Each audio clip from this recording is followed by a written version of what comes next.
नमस्कार दोस्तों, मैं गोविंद विश्वास आप सभी का इस चैनल पे एक बार फिर से स्वागत करता हूं।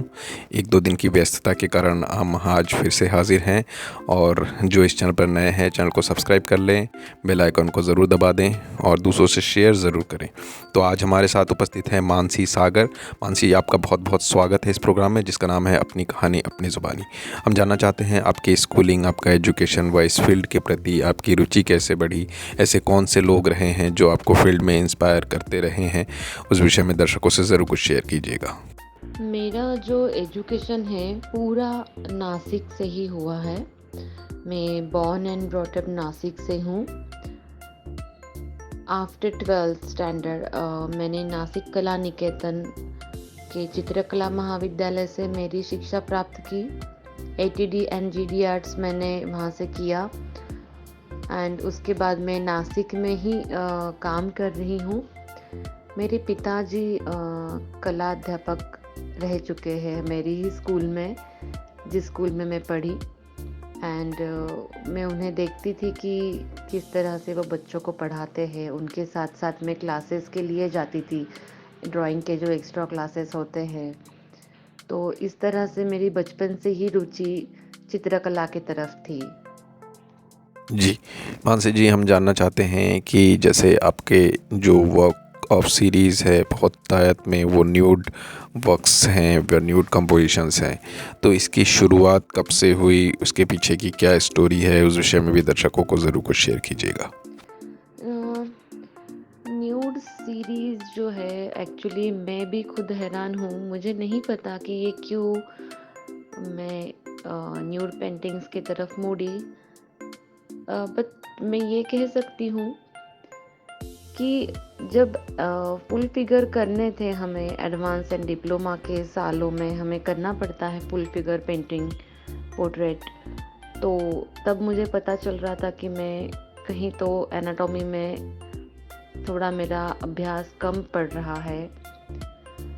तो उसका अभ्यास करने के लिए ही मैंने सोचा कि मैं न्यूड का पहले स्टडी करूं और फिर जाके मेरे एनाटॉमी वगैरह जो है पोर्ट्रेट के लिए अच्छा बन पाएगा, फुल फिगर के लिए। तो उस तरह से मेरी शुरुआत हो गई न्यूड पेंटिंग्स करने के लिए। वो पहले स्टडी के रूप में था, तो स्टडी करते करते बाद में उसमें मेरी दिलचस्पी बढ़ते गई। अलग अलग स्किन टोन्स या पोजेस, ह्यूमन बॉडी की ब्यूटी या रियलिटी जो भी है, भगवान ने बनाया हुआ जो खूबसूरत शरीर है, ये तो अद्भुत चमत्कार ही मालूम पड़ता है। तो उस तरह मुझे अच्छा लगने लगा। फिर स्टडी को छोड़ के फिर पेंटिंग्स में ह्यूमन बॉडी में यूज़ करने लगी। वो मेरे चित्रों का विषय बन गया, ये मुझे भी नहीं पता चला। जी मानसी जी, ये प्रश्न का जवाब आपने बहुत ही सरलता से दिया है और ये सरल जवाब वही कर सकता है जो आर्टिस्ट जब स्वयं सरल हो। और दूसरा, हम जानना चाहते हैं कि बहुत सारे ऐसे स्टूडेंट्स हैं जो शायद न्यूड वर्क्स करते हैं, वो खुलकर बात नहीं कर सकते या खुलकर अपने काम को दिखा नहीं सकते। तो आपको भी ऐसी दिक्कत आई होंगी क्योंकि आप एक महिला हैं, महिलाओं के साथ बहुत सारी ऐसी दिक्कतें होती हैं। तो क्या शुरू में आपके साथ भी दिक्कतें हुई इस तरह के काम को लेकर? क्या सोचेंगे लोग, इस तरह के प्रश्नों का आपने भी फेस किया है तो उस बारे में भी ज़रूर कुछ शेयर कीजिएगा। जी, बिल्कुल सही कहा आपने। ये दिक्कत मुझे शुरू में बहुत ज़्यादा हुई। मैं डरती थी कि कहीं लोगों को पता ना चले कि मैं न्यूड का स्टडी कर रही हूँ। पता नहीं लोग मेरे बारे में क्या सोचेंगे। एक महिला होने के नाते वैसे भी समाज बहुत रिस्ट्रिक्शंस रख के उनकी तरफ देखता है। तो मैं ये अगर करने जाऊँ तो मेरे प्रति समाज की ये धारणा हो सकती है कि ये अजीब कोई हरकत कर रही है, महिला हो के ये कुछ गंदा काम कर रही है। तो मैंने शुरू में बहुत छुपाया कि नहीं किसी को पता चले। लेकिन धीरे-धीरे फिर मैंने थोड़ा हाफ न्यूड्स के पोस्ट किए, पेंटिंग्स मेरे। फिर जाके फुल न्यूड्स के धीरे-धीरे मैं पोस्ट करना शुरू किया।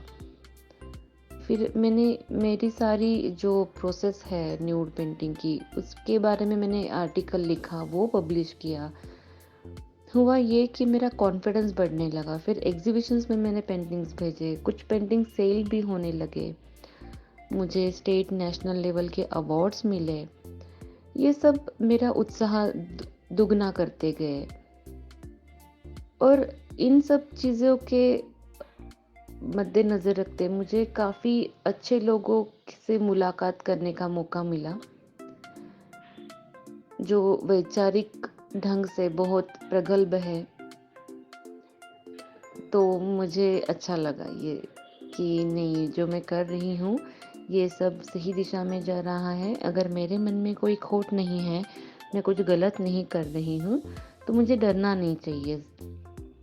ये तो एक अभ्यास का भाग है ही। जो भी चित्रकला सीखता है या फिर शिल्पकला सीखता है, जैसे डॉक्टर्स भी स्टडी करते हैं बॉडी को, उसी तरह कलाकार भी स्टडी कर रहा है। उसमें कोई गलत बात नहीं है। तो मैं ये काम मेरा शुरू रखा।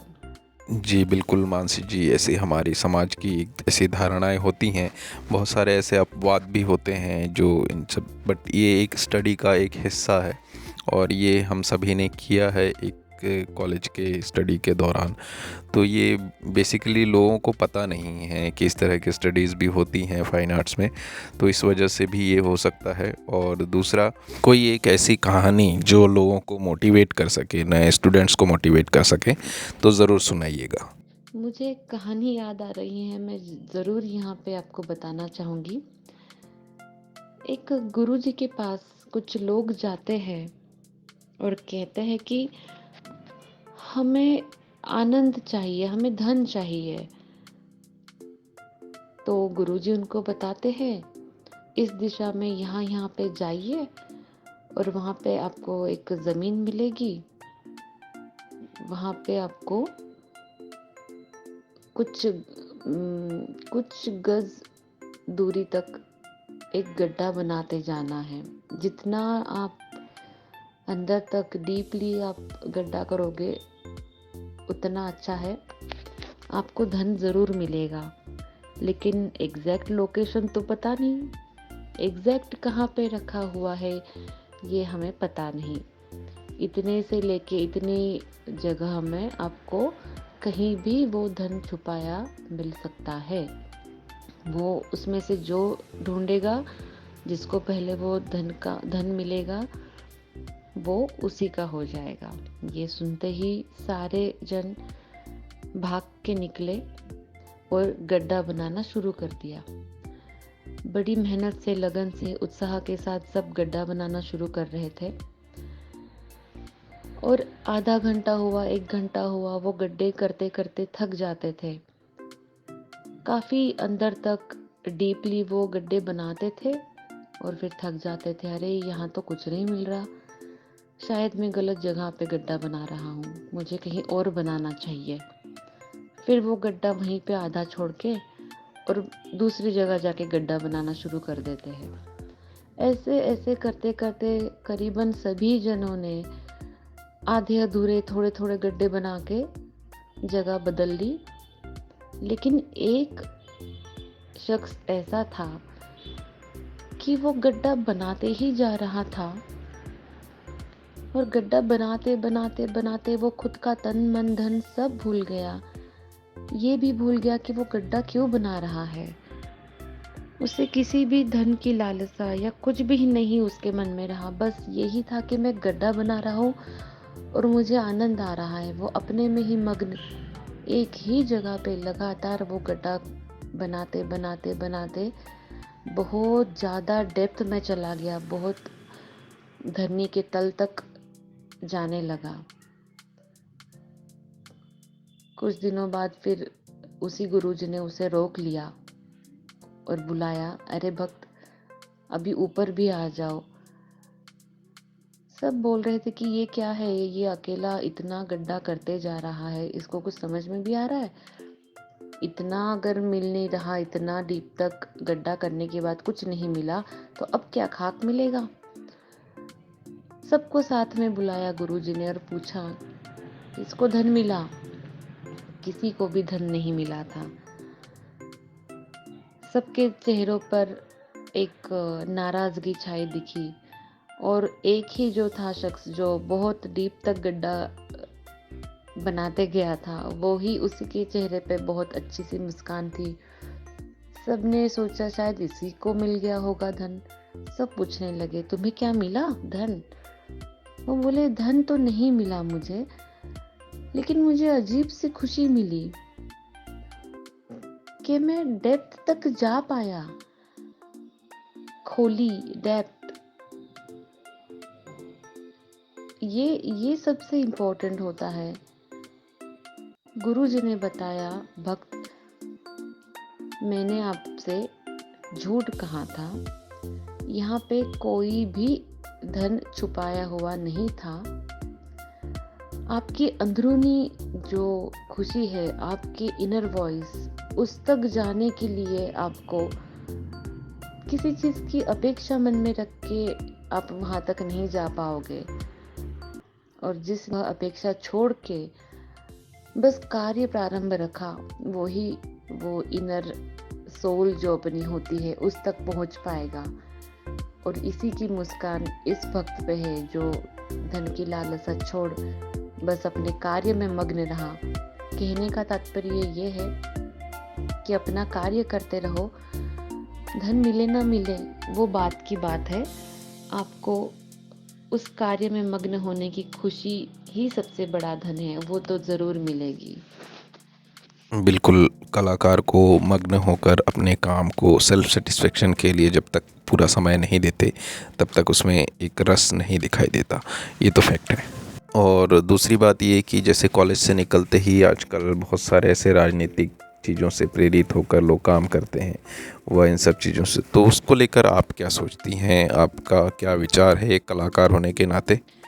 कलाकार एक ऐसा प्राणी है जो तो समाज प्रिय भी है और समाज से वो बहुत अलग भी रहता है। अति संवेदनशील होने के कारण कभी कभी समाज में उससे जो चल रहा है वो अच्छा नहीं लगता है। मुझे ऐसे लगता है कि कलाकार ने समाज में जो पॉलिटिक्स है या राजकारण है उसमें भाग ज़्यादा ना लेते हुए बस अपनी कला में रममान होना चाहिए। कौन क्या कर रहा है, कौन क्या राजनीति सीख रहा है, इन चीज़ों में ना पड़े तो ही अच्छा है, क्योंकि इन चीज़ों से मन दूषित हो जाता है और दूषित मन अच्छी कलाकृति नहीं बना पाएगा कभी भी। तो बस अपना मन साफ रखे, खुद खुश रहे। जब हम खुद खुश होके कोई कलाकृति बनाएंगे, जब उस कलाकृति से हमें खुद को खुशी मिलेगी, हमारे जो दिल से निकलेगी वही दूसरे के दिल तक पहुंचेगी। इसीलिए कलाकार ने खुद का मन एकदम खुला और साफ रखना बहुत ज़रूरी है। जी बिल्कुल, सरल मन से, सरल भाव से निरंतर काम करना बहुत ज़रूरी है। आपके आसपास में ही ऐसे बहुत सारे कॉन्सेप्ट, बहुत सारे ऐसे विषय मिलेंगे जिनके ऊपर आप काम कर सकते हैं। और दूसरा ये कि प्रभावित भी होते हैं बहुत सारे स्टूडेंट्स, बहुत सारे नए कलाकार। तो आप क्या मानती है, किसी का इंस्पिरेशन होना कितना सही है, कितना गलत है? उस विषय में आप क्या सोचती हैं? ज़रूर कुछ शेयर कीजिएगा इस विषय में। कई बार ऐसा देखा जाता है कि बड़े कलाकारों का प्रभाव विद्यार्थी दशा में बच्चों को बहुत ज़्यादा प्रभावित कर देता है। मेरा ये मानना है कि जब तक आप विद्यार्थी दशा में हो तो बहुत ज़्यादा कलाकारों की कलाकृतियाँ ना ही देखें तो बेहतर है। ये मेरा अपना वैयक्तिक मत है। काफ़ी बार ये मैंने खुद फॉलो किया है कि अगर मैं किसी कलाकार के जो बहुत प्रभावशाली रह चुके हैं उनकी कलाकृतियाँ हमेशा देखती रहूँगी तो कहीं ना कहीं ना समझते हुए मेरे हाथों से उसी की प्रतिकृति बन जाएगी। और हम कला के उपासक हैं, किसी की प्रतिकृति बनाना ये कला नहीं है। असली कला वो है जो आप आपकी खुद की अलग शैली स्थापित करें, और ये तब हो सकता है कि जब तक आप विद्यार्थी दशा में हैं, आपका मन नाजुक है, आपकी जब तक कोई खुद की शैली नहीं बन जाती है, तब तक आप थोड़ा इन चीज़ों से परहेज़ करें। अलग बड़े कलाकारों की हमेशा कलाकृतियाँ देखने से अगर परहेज़ करें, तो हो सकता है आपकी खुद की आंतरिक कला जो है, आंतरिक प्रतिभा जो है, खुद की टेक्नीक जो है, खुद की शैली जो है, वो आपको मिल सके। और फिर कोई ये नहीं कहेगा कि अरे ये तो इन कलाकारों का बस कॉपी करता है, या इसका खुद का कुछ नहीं है। क्योंकि कॉपी करना या प्रभाव में आके काम करना, ये उतनी अच्छी बात नहीं। हाँ, प्रभाव में आना चाहिए कि हमें ये इंस्पिरेशन लेना चाहिए कि जो पुराने कलाकार होके गए हैं या जो बहुत सीनियर कलाकार है, वो किस तरह से लगन से काम करते हैं। इस चीज़ों से आप ज़रूर प्रेरणा लें, लेकिन उनकी कला का अनुकरण ना करें, ये मैं कहना चाहती हूँ। जी बिल्कुल। अब हम जानना चाहते हैं, जैसे कि आपने बहुत सारे लैंडस्केप भी किए हैं, अलग अलग विषय पे अलग अलग विधाओं में काम भी किए हैं, तो उसके बारे में आप क्या कहना चाहती हैं? एक्चुअली देखा जाए तो लैंडस्केप हो या फिगरेटिव ड्राइंग्स हो, ये एक विषय है और ये निसर्ग है, नेचर है। लैंडस्केप को ही लोग नेचर ड्राइंग बोलते हैं, लेकिन मेरे हिसाब से न्यूड फिगर भी सबसे पहला निसर्ग है। हमें भगवान ने वैसे ही पैदा किया है, हम इंसानों ने बाद में खुद को ढक लिया। उस तरह से निसर्ग जो है या लैंडस्केप्स, पानी है, झरने हैं, झाड़ है, पेड़ पौधे और पहाड़ है, ज़मीन है, इन सबको भी भगवान ने जिस तरह से बनाया कुदरती तौर पे, वो हमें वैसे ही दिखते हैं। तो मेरे लिए तो दोनों ही सेम ही है। और दूसरी बात मैं एक बताना चाहती हूँ कि ऐसा नहीं है कि मुझे नेचर ड्राइंग या लैंडस्केप्स नहीं पसंद, तो मैं बना ही लेती हूँ जब मुझे मन करता है, दिल से लगता है कि मैं लैंडस्केप बनाऊँ तो मैं बनाती हूँ। दूसरी चीज़ कि मेरे पिताजी को बहुत अच्छा लगता है लैंडस्केप पेंटिंग, वो भी एक मेरी रुचि का कारण है लैंडस्केप में। और लोगों के सामने जो है कलाकार अपनी कला प्रस्तुत करता ही रहता है, और कला प्रस्तुत करने के बाद वो कला कलाकार की नहीं रहती है, वो लोगों की बन जाती है। तो फिर जिसको जैसे उसको उसका रस ग्रहण करना है, उस तरह से हर एक जन अपने अपने हिसाब से रस ग्रहण करता है। बिल्कुल, जिनकी बातों से जो चीज़ें लेनी चाहिए अवश्य वो सीखने के लिए काम आती हैं, तो उनको अवश्य अपने जीवन में उतारना चाहिए। और अंत में हम जानना चाहते हैं, उन नए विद्यार्थियों के लिए आपका क्या संदेश है जो इस फील्ड में नए हैं? देखिए, मैं खुद को अभी इतनी प्रगल्भ नहीं समझती हूँ, या मैं कोई बहुत बड़ी हस्ती नहीं हूँ कि विद्यार्थियों को या किसी को भी मार्गदर्शन कर सकूँ या कुछ बोलूँ जो वो मुझे फॉलो करे। लेकिन जो भी मैं अभी कहूँगी, वो अपने सोच से समझ के सब सुने। अगर उनको ठीक लगे तो ही वो उस चीज़ को अपनाएं। सबसे पहले तो मुझे ये लगता है कि अपने दिल की सुनो। देखिए, टेक्निकलिटी तो हम कॉलेज में सीख ही जाते हैं। कोई भी विद्यालय जो है कलाकार को जन्म नहीं दे पाता, ठीक है ना। कलाकार को बस कुछ तकनीकी चीज़ें वो सिखा देते हैं। मेरा ये मानना है, हो सकता है कि ये गलत भी हो सके। तो तकनीक सीखने के लिए हम सिर्फ कला महाविद्यालय में जाते हैं, लेकिन असली कलाकार आपके अंदर छुपा बैठा है। जो आपके सब गुरु हैं वो आपको तकनीकी ज्ञान देते हैं, उसका ज़रूर प्रयास करें, क्योंकि प्रैक्टिस मेक्स मैन परफेक्ट। लेकिन उसके बाद जो होता है, वो तकनीक को आप जब हासिल कर लेंगे, उसके बाद जो होता है वो खुद की दिल की आवाज़ सुनने का वक्त होता है।